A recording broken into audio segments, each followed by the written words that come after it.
بسم اللہ الرحمن الرحیم۔ ناظرین یہ بابا جی کی ذرا بات کو سماعت کیجیے۔ دین اسلام دے وچ جڑا نواں کم سواب سمجھ کے کیتا جائے انہوں بدعت کہا جاتا ہے۔ انہاں سارے مولویاں نوں پتہ ہے کہ نبی پاک صلی اللہ علیہ وسلم تے آپ دے صحابہ نے 11ویں نہیں دوائی۔ کیوں؟ پیر عبد القادر جیلانی رحمۃ اللہ علیہ نبی پاک تے آپ دے صحابہ تو کئی صدیاں بعد وچ آئے نے، اس واسطے ایک بدعت ہے، دین وچ نواں کم ہے۔ بدعت دا ثواب کوئی نہیں بلکہ الٹا گناہ ہے۔ بابا جی آپ بڑے مطالعے والے لگتے ہیں۔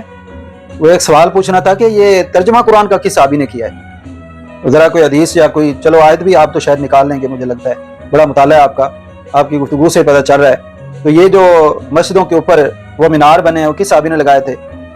وہ آپ کی مسجدوں پہ بھی لگے ہوئے ہیں۔ اور جو محراب بنے ہیں یہ کس صحابی کی سنت ہے؟ ذرا حوالہ دیجیے گا۔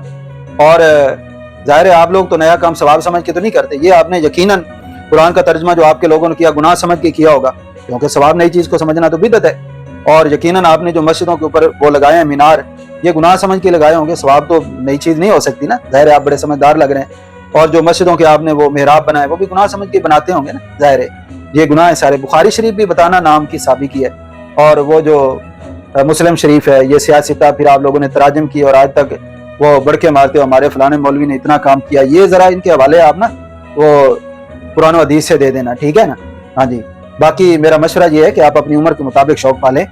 جس آیت سے نا یہ ساری چیزیں ثابت ہیں نا، بخاری، اس کے بعد ترجمہ، اس کے بعد مینار، اس کے بعد محراب، جس آیت سے یہ ثابت ہے نا اس سے اگلی آیت کو آپ نے دیکھنا ہے، اس سے 11ویں بھی آپ کو مل جائے گی، ٹھیک ہے؟ 11ویں کا مقصد صرف اصال ثواب ہے، اور اصال ثواب قرآن و حدیث سے ثابت ہے۔ آپ اس عمر میں اب آپ کو بندہ سمجھاتا بھی اچھا نہیں لگتا، آپ کی تو عمر سمجھنے کی بھی گزر گئی۔ اللہ تعالیٰ آپ کو ہدایت کی توفیق عطا فرمائے۔